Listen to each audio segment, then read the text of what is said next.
welcome to Your Tech Makeover, the podcast that gives you tips and tricks to help you simplify and get more out of the technology in your life. I'm your host, Frank Bravo.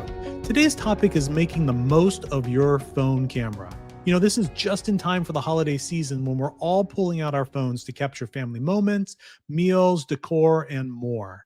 Smartphones have become a studio in your pocket, but most of us have only scratched the surface of what they can do. I know that I struggle a lot of times taking really good photos. I am thrilled today to have with me my good friend and longtime collaborator, Don Feria. I first met Don back when we were working at the Palo Alto Weekly, where he was a photographer. And over the years, I've watched him go from an award-winning photojournalist and Major League Baseball shooter to an instructor at Stanford University's continuing studies, where he teaches classes and has taught on cell photography. His work spans big league assignments and everyday storytelling. And now he's helping all of us take better pictures with our cameras that we carry already. In this episode, Don and I will dive into the practical and easy apply techniques of composing tips, some lighting tricks, and some real world holiday photography advice for food, group photos, and capturing kids and pets. If you've ever wanted to take better photos with your smartphone this season, or just in general, you're in the right place. So Don, hey, thanks for joining. I really appreciate you being here today.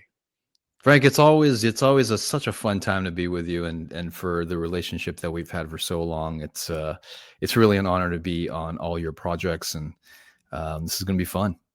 Awesome. Well, thank you. So, you've worked with some amazing gear as a pro photographer, but why do you think that mobile photography has become such a big deal for everybody?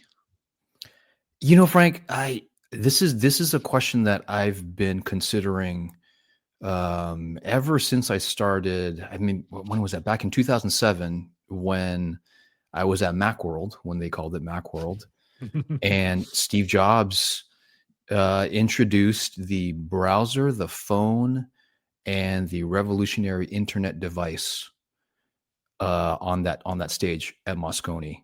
Yep. And they put the photographers on the side and we were really far back from the stage, and we had our 400s and big DSLRs and the whole thing. And to see that phone, number one, do what it did, but then also have a camera with it as well, and to see the iterations after that get better and better and better. I think what the phone in your pocket has done is, number one, kind of taken the mystique out of what being a photographer is like, and democratize the process for everyday folks, myself included, that want to take a picture but don't want to have the bulk of a DSLR, a mirrorless camera, a film camera.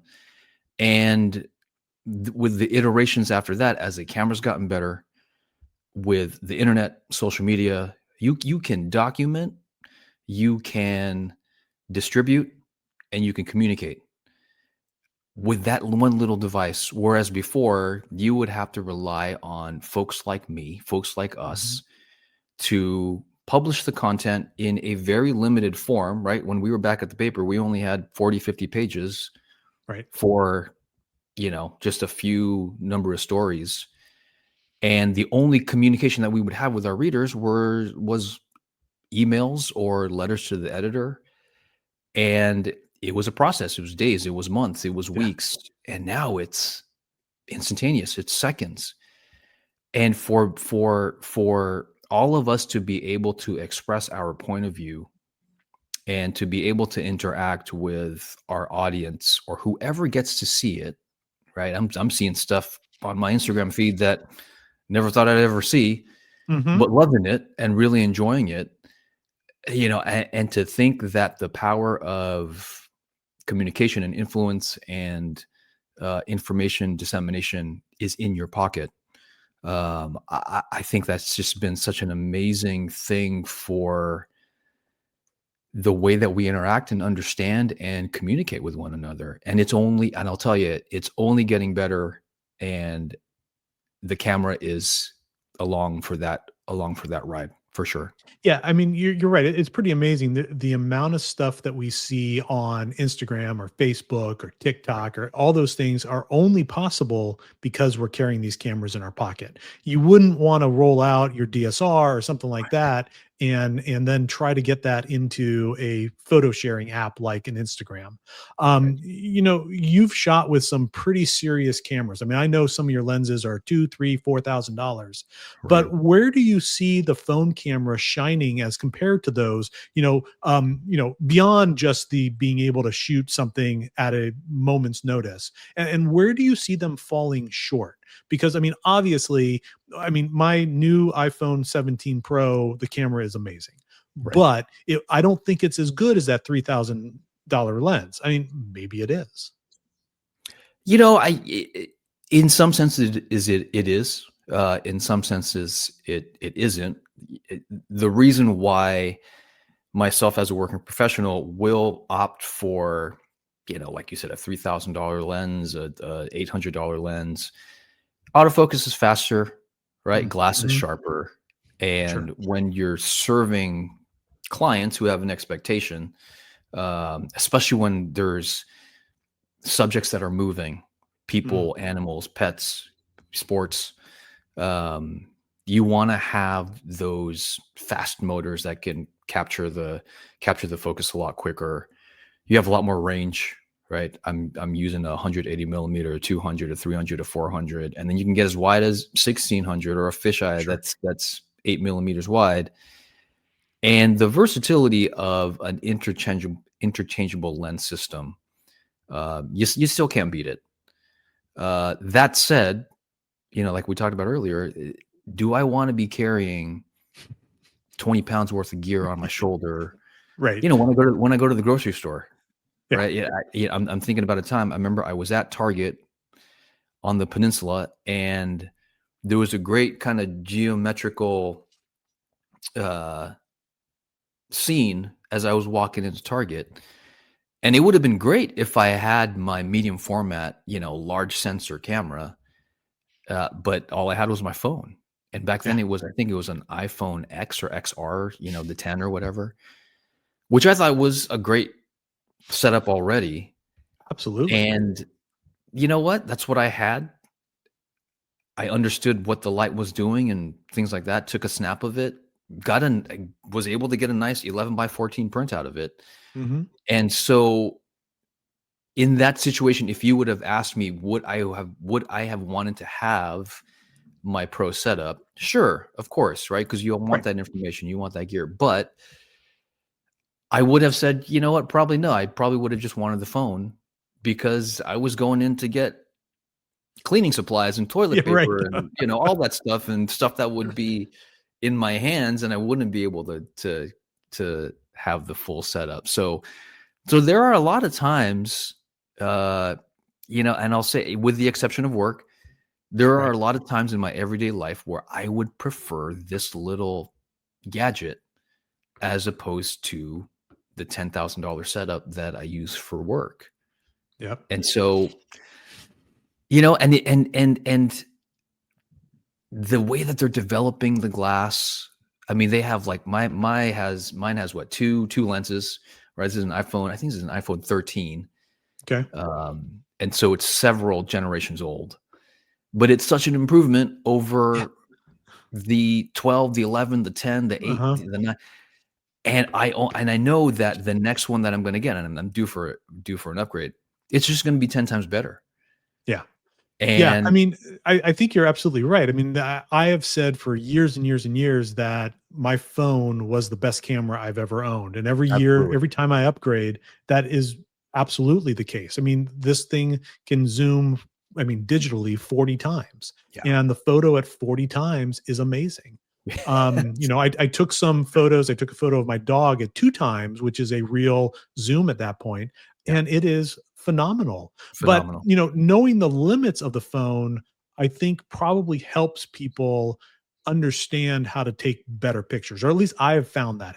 Have you found that in your, talking about phones with people? Because I think that the majority of the kind of people that are, or the majority of people that are listening to this podcast and watching it on YouTube, they are more like me and less like you.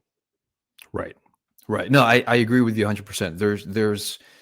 There are limitations when you're using such a small sensor.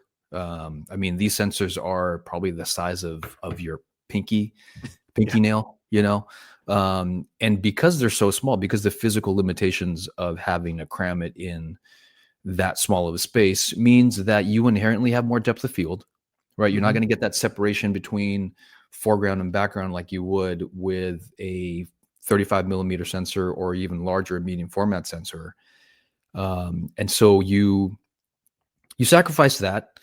The smaller sensor is a little bit less sensitive to low light, so you'll get a little bit more degradation in your digital file, although that is getting better. I have to tell Um, you, the ability for it to understand, like on the iPhone in portrait mode, right, it is right. pretty phenomenal what you could Yeah, do, literally point and shoot.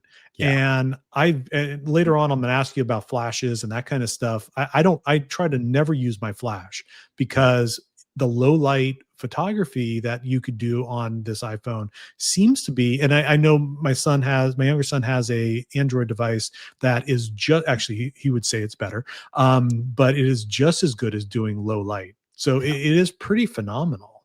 Yeah. No, I mean, it's you're absolutely right with the portrait mode. And, I tell my students, I will give you this information now. Take it with a grain of salt because 12 months from now, it's going to be phenomenally better. Right. It's going to change. And, when this whole AI thing, who knows where Yeah. they're going to take it. And I'll tell you, I mean, portrait mode, I love portrait mode. My Yeah. goodness. What a lifesaver to just be able to blow that background out and Hmm. have it in your pocket. It's such a game changer and I love it. I really, really love Quick it. shout out to listeners like you who help make Your Tech Makeover possible. Your support helps keep this podcast going, and I truly appreciate it. Want to contribute? Just click the link in the show notes or visit yourtechmakeover.com. Plus, as a thank you, supporters who give $25 or more will get $25 off a one-time consultation with me to help you simplify your tech. Thanks for being part of the Your Tech Makeover community. Now, back to what we were saying. I want to ask you about composition and some storytelling, but before we go there, one last question on like the basic settings of your phone. So I know that Apple introduced the ability to take high efficiency or HEIF photos as opposed to just your old standard JPEGs that we've been saving JPEGs for 30 years now. What's your feeling on that? Does it really matter for photographers? I mean, I tend to, because I'm old, I tend to go back to the JPEG and leave it at JPEG. But everything I'm reading is like, oh, you should really use the high efficiency settings. I tell you, for old guys like us who grew up on JPEG, I mean, I still go to JPEG. I still go to the rawest file Sure. that I can get, which is I think now you can get a TIFF. Yeah. Um, for the simple reason that I like having that information just in case I want to crop it or process it in a certain way. And I remember when HEIC first came out, it wasn't as compatible um, as JPEG was, and so Yeah. there was difficulty for uploading files to whatever site that you needed to have some verification for or anything like that. But the fact that it's a smaller file, it's more compatible these days. And I tell there's just some times where I don't need that big of a file. I don't need that much information, Hmm. right? If I'm at the library and there's a recipe that I want to record, from a book, I don't need a JPEG. I need that Sure. HEIC, and it's been so great to be able to have more space on my phone and not have to worry about, if I take this picture, is it going to clog up a bunch of information on my phone? If I'm feeling artsy fartsy, then I'll go to TIFF, then I'll go to JPEG. But Right. to Right. have Right. that option of HEIC, oh man, it's been so great, so So great you find yourself switching back and forth between the different types. for sure. Okay. for sure. Yeah. Yeah. So the lazy person in me is just like, it's JPEG until it's not, and then it's That's HEIC until it's not, and then it's that's like right. because I don't think about that. I mean, I think most people don't think about it. It's like I'm going to set it. It's going to most likely be whatever is standard because now, I mean, I know with the new phones, the HEIC is the standard. Right. Um, and that's fine unless, like you said, you're sharing it or you're trying to upload something to a website. It just makes it a little more difficult. And for what we're doing with the way that we use photography these days, you don't need that big of a file.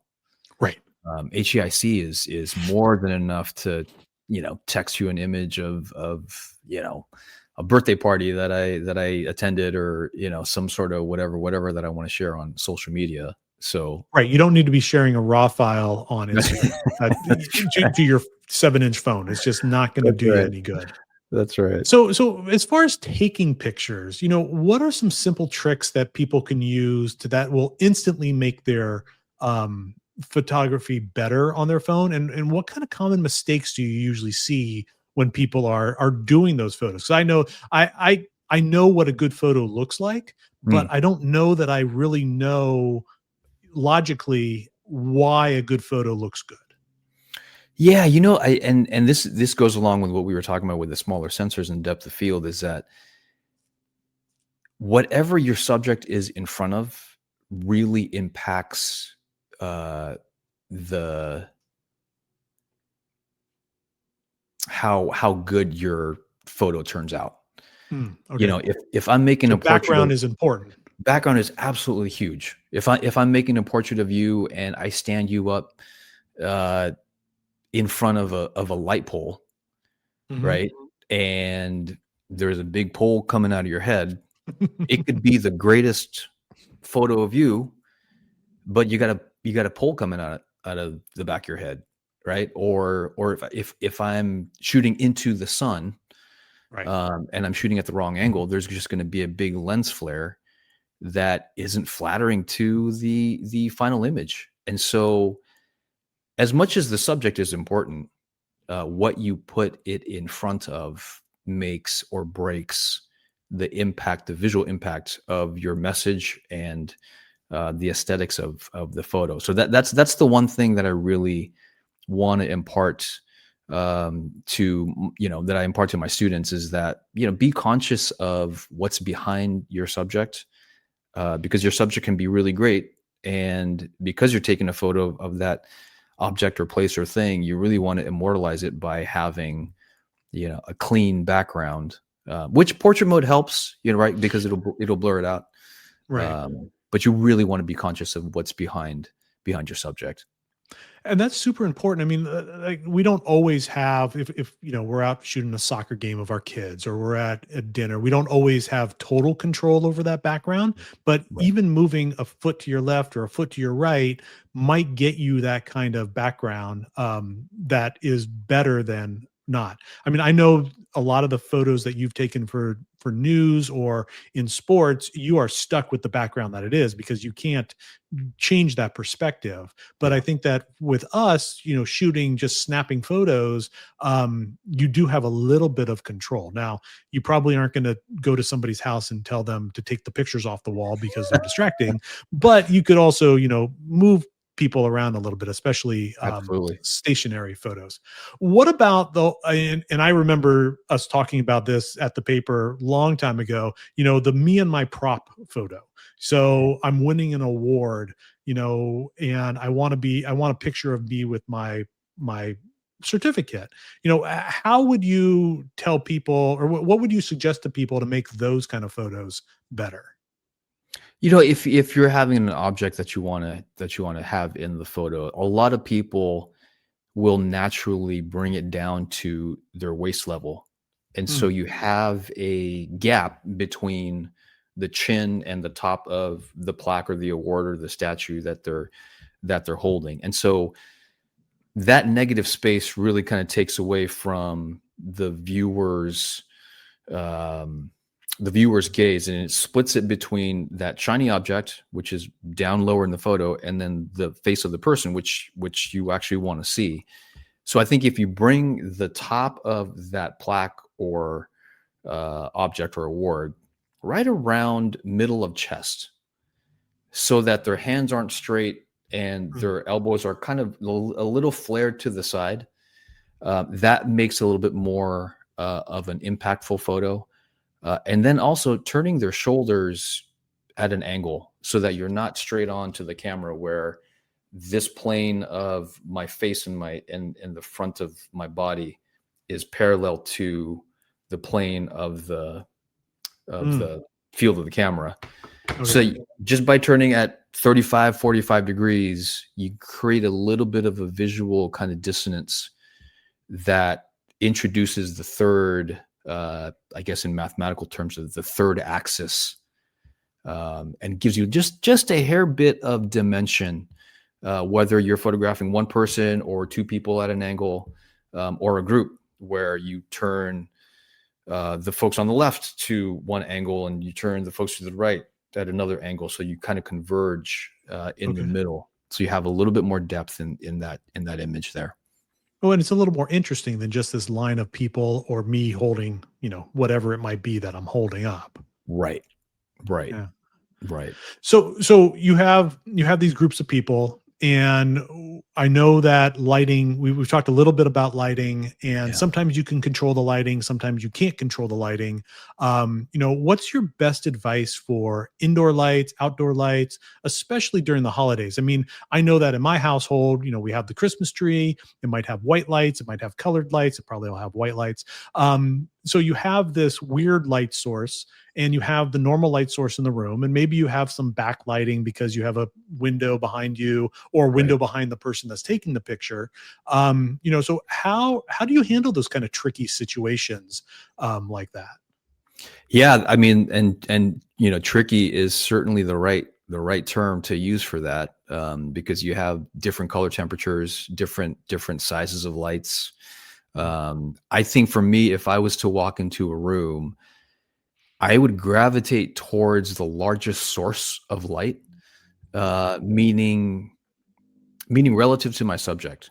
So if I'm looking at a family party, which we had a lot when I was a kid, for Christmas, I would kind of plant myself close to the Christmas tree, Okay. because you have a lot of smaller lights, but then when they're all stuck together, they create a large light source. And so when you have Sure. a large light source like that, like a large lamp with a lampshade on top of it, or even better yet, a window, if you're Mhm. celebrating during the daytime, any large light source will cast a soft light on any subject that's smaller than it. A human head, food, things like that. And so anytime we're photographing our loved ones, any sort of soft light that we can get, um, is our ideal kind of source of light. No overhead can lights, no, bare light bulbs, not even flash or flashlights from the phone. The larger you can make that source of light emanating from in a certain direction, um, and having it come from an angle, either left or right, your photography improves that much more. Okay. And so, So either behind the photographer or left or right of the photographer, so that the light's coming at an angle to the subjects. Um, what about the flash? I mean, I said earlier that I hardly ever use the flash. yeah, I feel like it washes out more than not. Not to mention you have to wait for it to actually flash, and inevitably you end up missing that moment. right. So when would be a good time to use a flash? And what? Not that you'd want to set up lights around your holiday tables, but could you add some extra lights in the room so that you do take better pictures? Or if you're taking portrait type pictures, what are some tricks that you've used? What are some different devices that you've used in order to make that lighting kind of better? I tell you, the table lamp is a great light source. It's small, it's portable. You can use a lampshade. Um, if you can grab one and pull the lampshade off and put it next to a large neutral colored wall, so that the light bounces off the wall and gives you that softer light. So But I'll tell you, don't put the light in between you and the subject to light the subject up, but let it bounce off of another item so that you can then get that reflective light, if you will. correct. Yeah, correct. I'll tell, but you know, in a pinch, everyone has a phone, and most of these phones these days have flashlights on them. Oh, And so if you gather up enough people, let's say if you're photographing, you know, the Thanksgiving turkey, you want to have that large light source. Grab 4 or 5 of, you know, your uncles and your aunts and your cousins and your nieces and nephews and have them turn on the flashlight, hold them all next to each other and at an angle for that turkey. And it creates a kind of a softer light that can serve you in a pinch. But you know, it that also said, gets other people involved, right? I mean, so you're it not does. just there doing it. It becomes a group activity That's right. to take that photo. That's right. And I'll tell you, you know, the young folks these days, they love photography. And they eat up any sort of technique or tips or tricks that you can use, and so they are more than willing participants to help out. And yeah, it becomes one of those things where everybody gets involved, and it ends up being, you know, a good time for everybody because everybody wants to see what you shot and how Right. good it looks. You know, and so so that's been fun. I know with my niece and my nephew, that's always been a kind of a fun thing to do. You know, but that said, on the flip side too, if you look at any food magazine lately, hard flash is a thing. So And explain hard flash. so hard flash is the type of light that comes from a smaller light source Okay. relative to your subject. So if I was to photograph you using my phone and just the flash, because this flash is this small, you know, and your average normal size head is way bigger than this output. When it hits your subject, you're going to get some harsh shadows. Okay. And for people, not so great. But if you're photographing, you know, a specialty cocktail that, you know, your cousin made for the holidays, that's kind of a trend these days where you get a lot of that contrast. And when that hard light hits the colors of the glass, maybe it's like a red or a green or whatever the fluid may be or the drink may be, it adds a little bit of a kind of an edginess, a contemporary kind of look to those images that you find a lot lately in, you know, things like Food and Wine and you know, all those sort of magazines that are on the cutting edge of food photography. So you can get away with hard flash if you're looking for that look. But if it's your grandma's 100-year-old turkey recipe, you probably don't want hard flash for that. Soft light would be probably more Be appropriate much for. better. And that's Yeah, where you could use your cameras, your other phone lights that are around and kind of give absolutely that shine. And that then makes a bigger light source than correct. just an individual light. Because I mean, I know that I've seen you in professional shoots that you have, you know, stand lights and these large lights Right. that throw lots of light, but they are very diffused. Right. Whereas if you take just a little flashlight, you're not going to get that. Right. What about the ones that are running around, the kids, the pets, you know, people that never sit still, Yeah. or, so the dog is in my life right now, the thing that I Yeah. take pictures of that more Yeah. than anything, because she's around all the time. But, Yeah. you know, kids, they're always running around. And how do you get good pictures from them, and kind of a candid shot type solution? Yeah. You know, it goes back to the beginnings of manual photography where there was no autofocus and, you know, things like that. So the thing that I learned when I was shooting sports, especially with soccer, is instead of trying to follow them around and knowing that the autofocus isn't going to keep up with them, you know, if you're sitting on the couch or you're sitting at the table and you see the kids running around, eventually they're going to come towards you. And with the autofocus lock feature, you can compose that frame, lock it on, they have the grid on there, lock it on one of the thirds where the two lines intersect, and just wait until the kids come into that plane of focus. And the only thing you're doing at that point is hitting the shutter button. So if you take away the idea of having to follow them, having to try to focus on them, having to do all these in composition, all that stuff, having all those things preset where all you're thinking about is them coming into that plane and hitting that shutter button, it takes away a lot of the stress about getting sharp photos and making sure you got the right moment, all that stuff. And then also keeps you engaged in being able to enjoy that actual holiday as opposed to being a photographer on assignment. You're right. You know what I mean? But And so talk a little bit about that autofocus, because I know that I have struggled a little bit with that, where I think something's in focus and then I take a picture of it and I'm like, oh, wait a minute, that wrong thing is in focus. So, what tricks can you provide that will allow you to lock that autofocus in place?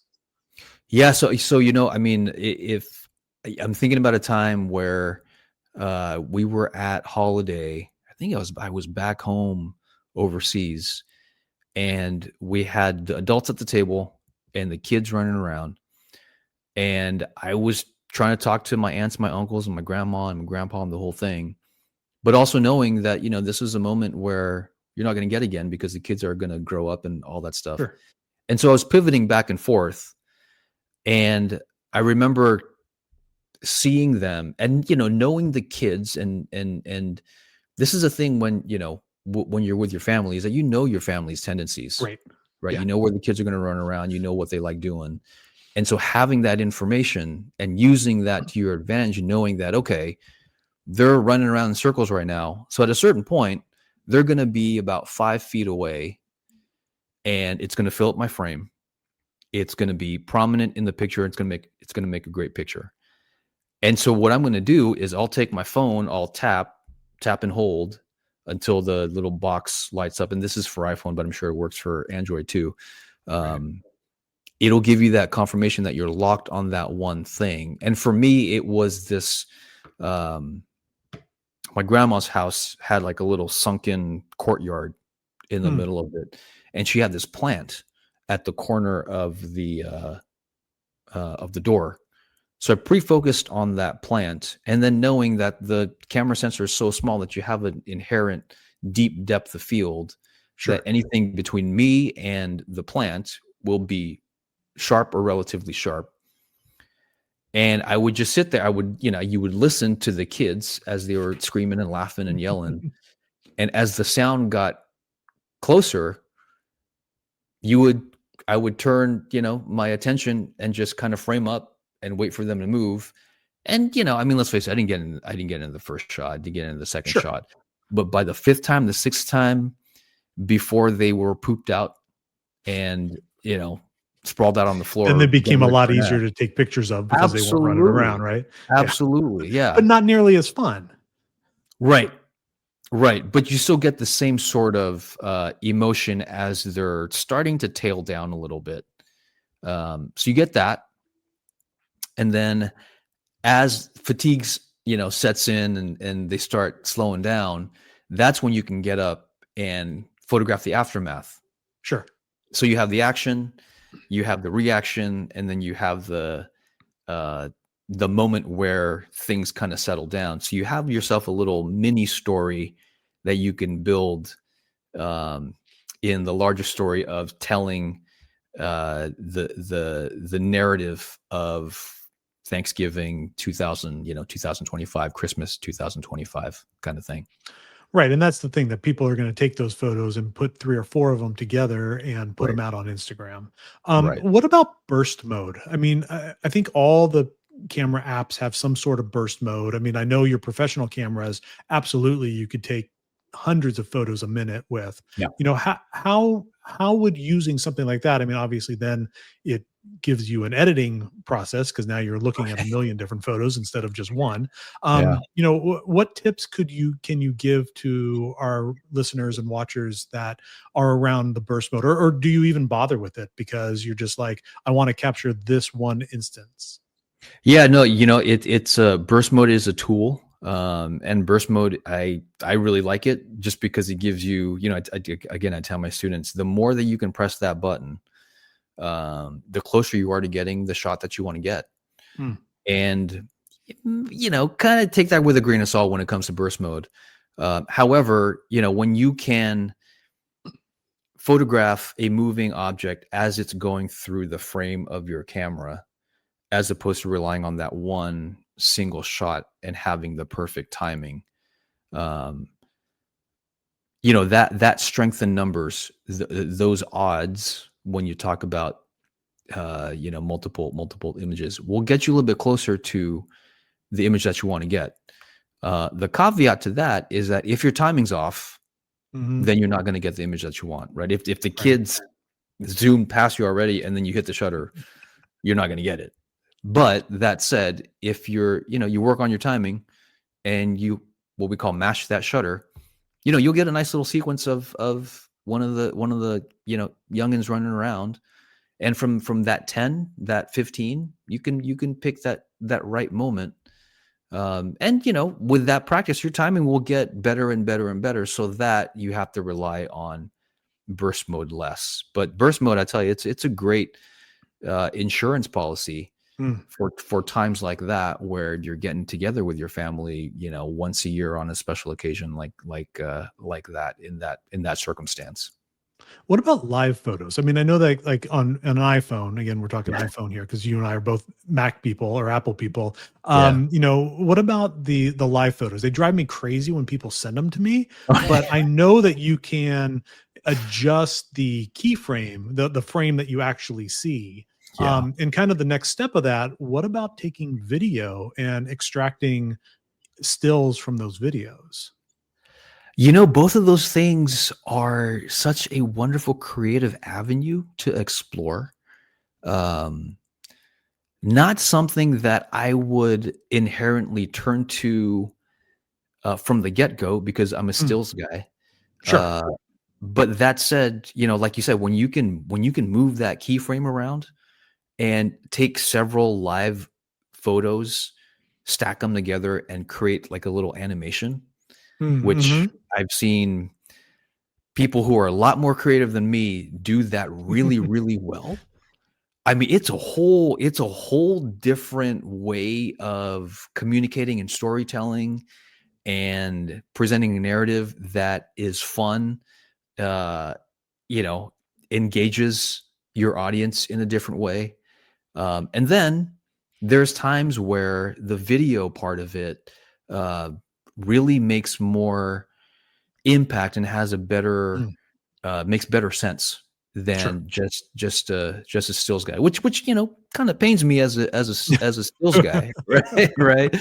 But there, when you're singing happy birthday and you want to Right. see the range of emotion of the birthday celebrant as they're going through that whole process of being sung to and being honored and things like that. Video, there's something that video does that really immortalizes the moment and the time that you are together. And there are tools that will allow you to take those frames out of those videos Absolutely. so that you Yeah. get the picture of, your uncle blowing out the candles at Yeah. that exact moment. And you don't have to wait. Okay, well, is he taking a breath or what? How is Yeah. he kind of getting ready to blow out the candles? Where you Yeah. have the video, you can then say, okay, well, this is the frame Yeah. where the candles are at an angle, and there's tools that allow you to do that built in natively to Yeah. our studios in our pocket. I'll tell you, I've seen people shoot a video and, again, talking iPhone, shoot a video, go into the iMovie app, scroll through the timeline and take a screenshot of the moment that they wanted to capture and texted it to everybody. And that was more than enough for what people wanted to have. That's a great tip. I mean, yeah, you have the photos, but you also have the ability to take photos of those photos by doing the Right. screen shots of the devices and able to capture it in that paused moment where you don't have to know how to edit that video out. You don't ever edit that image out of the video. Just Yeah, take a screenshot, send that along. Again, we're not printing billboards with these images. We're sharing absolutely. them with our friends, we're sharing them with our family, we're posting them online Yeah, with relatively low resolutions. yeah, So we've taken all these photos now. We have them all saved in on our phone, I presume. Maybe if you are using iCloud or Google Photos, they're in your Google Photos. What's one simple edit that you recommend everybody do to a photo if you want to make it just a little bit better? contrast helps a lot. Hmm. And without doing the fancy presets or filters or anything like that, inherently digital cameras will give you a flat file, because it opens up the possibility to post process it the way that your aesthetic allows. And just 2 points, 3 points, 5 points of contrast in the native phone app really kind of brings that image to life. It'll separate your highlights and your shadows just enough to kind of give you just a little bit of pop, and then from there you can tone the color temperature, throw a filter on if you want, but just outside, just a little bit of contrast is, and especially the way that these cameras render these days, sometimes all you need in the correct lighting situation is just 3 points of contrast, Hmm. and you're off to the races, and it's great. How much is too much? I mean, obviously, in journalism, we wouldn't go edit out a garbage can that happens to be sitting there Right. next to a photo of a event. Yeah. But in normal everyday life, how much editing is too much editing? I think when your highlights get blown out, especially with skin tone, and you'll see that moment when it starts to break up. You can kind of go too far on that, and then by the same token, too, the more HDR that you go, Hmm. take this with a grain of salt, because I like using the shadows and highlight slider to give me a little bit more detail. But when you have too much detail in your highlights and your shadows, you don't get that aesthetic visual dissonance in post processing, um, where everything is too perfect, right? You want to give your viewer a little bit of a challenge when they're viewing your image, to have them dive in a little bit deeper and use their own imagination to bring back some of the shadows, to bring Hmm. back some of those highlights, to have it relate to them as you're looking at images, as they're looking at your images, so that you're not presenting a dish that's too pretty to eat, as they Oh, say. You yeah. know, Okay. you want them to be able to dive into your picture and really look at the nuances the little Easter eggs that you plant in your images, whether that's through contrast or color temperature, the way you crop things. Because we'll all have our different interpretations of stuff, and Sure. if you're starting to strive to get that perfect image, the more and more you stray away from it being the right image, because the way that you look at images are just different from the way that I do. This is different Sure. from the way that my sister does, and so on and so forth. So you want to have um, a little bit of that dissonance in terms of the artistic sense, where you let your viewer do some of the work for themselves. Cool. Yeah, that makes total sense. So we now have, a million photos in our pocket. I mean, I know that my Right. library is with me as I go, and organization is a huge thing because to try to find something, unless you know the day it is, and we've talked a little bit about AI and how that's making life a little bit easier because I know I can go to my photo library and say, show me a picture of a dog, and it'll show me all the pictures of the dog. Right. But what organizational tips do you have kind of on a high level? And I'd love to have you back again in the future to talk about organizing in particular, because you and we've talked a lot about organizing our photos. I think you obviously have way more than I do, but when I was at the paper, we were dealing with hundreds of photos a day coming in, Yeah. and trying to keep that organized is kind of a nightmare. But as a personal photographer, I know that I have hundreds of photos that are just in my library by date. So what tips can you give kind of on a high level that will help people get organized? This Frank, this topic goes to, I'm just gonna I'm gonna echo a lot of the things that you have told me over the years, and my workflow in terms of storage and digital organization. For everybody listening here, the only reason why I have a digital workflow and digital organization file is because of Frank Bravo. So That's very nice. I think you probably would have gotten there eventually, but I know that, and the only reason that I've developed one is, like I was saying, at the paper, we went from shooting live photos on, paper. I remember years in the dark room Yeah. doing halftones for the paper. And then it was like, oh, we could take those halftones and we can scan them. Oh, great. Now we have all these physical photos, but we also have all these digital photos. And what do you do with them? Because you don't want to lose them. And now I am super paranoid about my digital photos, because it is likely the only copy of that image that is anywhere is locked in my photo library. For sure. No, for sure. And I think the one thing that we did that you set up at the paper was having that library of that hierarchy of when you would shoot images. And it's not a thing for I wouldn't suggest to the casual photo enthusiast, or even kind of the semi-serious photo enthusiast, to be constantly thinking about offloading your images from your phone, because that gets kind of tedious.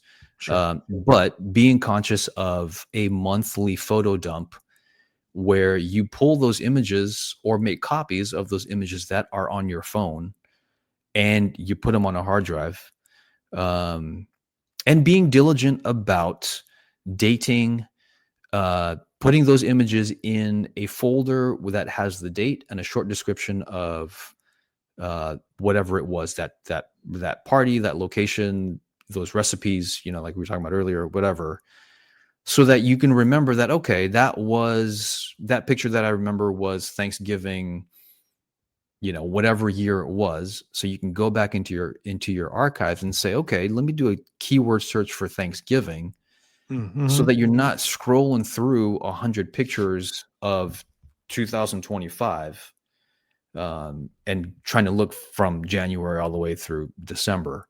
Sure. And so the folder system for me, when, like you said, when I eventually figured it out, taking the influence of what you guys set up, what you and your staff set up at the Palo Alto Weekly, made it so much easier for me to pull images that I either needed for, licensing sake, or when my mom said, hey, when we were, at your sister's house celebrating, your brother-in-law's birthday, you have that one picture. And I could say, it's there somewhere, but I know exactly where it is. And it took me minutes as opposed to hours or days to sift through those images. And so I think having an organizational system where, sometimes your folders will only have 2 or 3 or 4 photos. And depending on the event, some folders will have 100 photos. But to be able to break them up into smaller subsets where you're not going through a bunch of stuff, and then backing them up on a second drive, and even in the cloud. I know you've turned me on to a bunch of great cloud systems too, which are off-site, and God forbid something happens to your drives at home or in the office, you have something off-site that is constantly getting backed up and rated and all that stuff. So there's that redundancy there. And what do you need? Like a 5 terabyte drive for the most of If us, that'll even, be plenty yeah, of storage, right? So, yeah. just And to drives have have that. gotten so cheap now too. Oh, for sure. Yeah, for Yeah, sure. It's been yeah, incredible. It's been great. yeah. Okay. Well, we'll talk more about storage and organization because I'd love to have you back to talk about that. So, just kind of wrapping up here. You know, I want to talk about your personal use of your phone and how you take Mhm. pictures with your phone. Both as a professional, like you talked about. This looks cool. I want to take a picture, or I'm out somewhere and I see an event. I need to snap something. What feature or mode do you find most useful when you go to use your phone? For certain subjects, I have really enjoyed um, the portrait mode. Mm, We talked okay. about that. We talked about that earlier. Just when there's things where you want to separate the background just a little bit more, um, but then also, the wide, like for my 2 lens phone, I have a 1x and a 0.5x. So you have a wide and a standard. And sometimes I forget to put it on the wide. But when I do, it opens up a whole different avenue for me to tell the story of, whether it's a family party or whether it's just me on my daily walk through the neighborhood. And it gives me a different perspective, um, from what I'm just seeing with my 2 eyes, right? Sure. Which technically through your eyes is about a 50 millimeter, 42, 50 millimeter. Um, but just having that versatility, and at some point I'll upgrade to the pro, right? And have the close up function and all that stuff. Yeah. And just to be able to see those 3 different points of view, a wide, a normal, and a close up, uh, number one has allowed me to kind of see the world from a non-professional point of view, see it a lot differently. Kind of see the big picture, and then kind of being able to narrow down into the little details. And then from the professional side of things, as a work practice, it's helped me expand the way that I tell the story of Mm, a daily walk or sure. time with my niece and nephews, or um, something as mundane as, oh, you know what? Let me take a picture of that because the light's nice. Because it looks cool. Um, Yeah. because it looks cool. Yeah, and not knowing what I'm going to do with it later, it might just like live on my phone, which is 90% of those images, right? Yeah. But also knowing that, okay, if there's a lot of contrast in that scene, that phone isn't gonna, that processor isn't gonna treat it the way that my eye will see it. Sure. And so knowing that, okay, I probably want something with a little bit of a flatter contrast so that I can get the artsy kind of look and have all the detail that I want.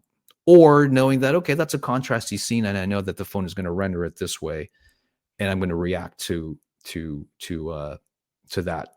Um, but it's given me those reps that I wouldn't otherwise get, because I'm not taking my one camera and one DSLR lens with me Right. all the time. Right.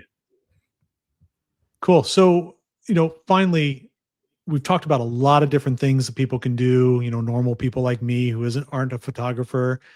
What are the three takeaways that you would say that somebody could use starting today that would Mhm. immediately improve the kind of photos that they take? I mean, especially, as we go into the holiday season here, we're all, like I said at the top, we're all going to be taking photos and we have the studio in our pocket. What are three Yeah. things that people could go try now so that you're not doing it for the first time when you're taking the picture of the turkey or of the kids running around, that will immediately improve the kind of photos that they are taking? I think, for folks, if I were to tell folks that after this podcast is finished, in the next minute, go towards a window and take a picture of half of the window and then half of the wall, Hmm, and see okay. how your camera reacts to shadow and light as they interact with one another. Because that's one of the things Interesting. where in in our holiday parties, like we talked about, right? You're going to have the dining room is going to be lit really well. But then you go to the living room right next door and you're going to have a floor lamp. You're going to have some overhead lights with a lot of different contrast. And so you don't want to be fumbling with how your camera is going to react in that actual moment. So to do a little exercise where you have a inherently contrasty scene with that window and the wall, you'll see which, your iPhone 13 or your 17 or your Google Pixel, which it'll favor a little bit more. Will it give you more detail in the shadows? Will it give you more detail in the highlights? So that you're armed with that process. And then when you go out on your everyday, dealings with life and errands and all things like that, and you photograph something just because it's cool. Again, backgrounds. I can't stress that. Can't stress that enough. Right. So that's the second thing. Third thing is when you're at that holiday party, with the office or all the different celebrations that you're going to have, where you're going to be at an event and you're going to want to document those things. Have a plan. A lot of people will go into those celebrations or those events not having an idea of, okay, these are the type of photos I want to take. These are the type of images that I want to walk away with. And knowing that, you're dealing with people that you work with, that you're familiar with, that the quirks and the nuances of what they do and how they do it. Know that you want to capture Uncle Joe's, crazy dancing after he's full of tryptophan and a couple drinks, right? So you're going to get that picture. You're going to get the kids running around. And so almost have a mental shot list of the images that you want to get, so that you're not just going in cold turkey, no pun intended, into that space where you're just kind of snapping around at things and reacting to things, but instead being more proactive because you have that familiarity of the situation and the scenarios that you're going to be stepping into. That's a great tip. I mean, I know that professionally, when you go out to shoot something, you have already in mind, these are the shots that I think I'm going to need because, the reporter has said this or the editor has said this. But I don't think that a home photographer thinks about that. I think it's like reactive more than planning those things out. So that's an amazing tip. So Don, I really appreciate you having for taking the time to be here to talk with us about photography and such today. If people want to find you, where would they go find you online? So I am online. My website is donferia.com. And my biggest presence on social media is Instagram, which is kind of a mess right now. I got to curate it a little bit better, but I am at Don Feria. Super original handle there. Yeah, well, no, I mean, it makes it easy to find you, and your photos. I mean, that's where I see most of your work these days is on Instagram, and I really enjoy the random stuff you're taking picture of, the light outside of Target, the tennis balls on the tennis court, the rain reflecting off the window. I think you had something at SFO recently that you took a picture of. I mean, it's those kind of photos that I'm like, man, I know he's just taking them with his phone camera and just point and shoot, and they are a million times better than I could do. So that's the real reason I wanted to have you here. It's 100% selfish so that I can take better photos, and hopefully the people listening will learn, and you as viewers and listeners will be able to take better photos as well. Well, Franks, this has been so much fun, and I'll tell you, the joy of photography has been a thing that been such an honor to be able to share with everybody, and to be able to collaborate with you during the time that we were at the paper together, and then also to be guided with you afterwards. With all the digital conundrums and quandaries that I've had as a freelancer, to be under your guidance has been absolutely key to sustaining a career that I've had. So I would like to take this time to publicly thank you for everything you've done for me in my career. So I appreciate that. Can't emphasize that enough, Frank. Thank you. I appreciate it. Well, and I never get tired of hearing that. So I do appreciate it. Thank you so much.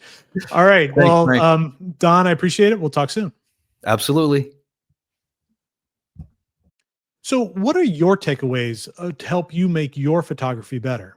Let me know. And as always, if you have ideas for topics you'd like me to cover, please feel free to email me at frank@yourtechmakeover.com.